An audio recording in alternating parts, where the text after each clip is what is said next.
realm of riddles.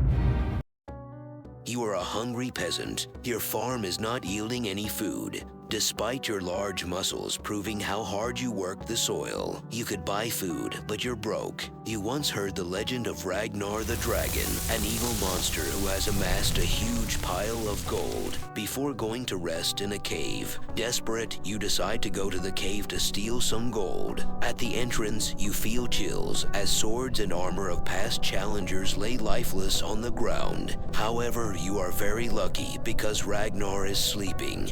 But he's sleeping on the pile of gold, meaning trying to steal any will wake him up and he will eat you. How do you steal some gold without dying? Pause the video to solve the riddle for yourself. Sometimes, the solution that seems too simple is the correct one. There are swords lying around. There is a sleeping dragon. You are very muscular from farming every day. Pick up the sword and slice the dragon's head off. Grab the gold. Become a town hero. Live happily forever after.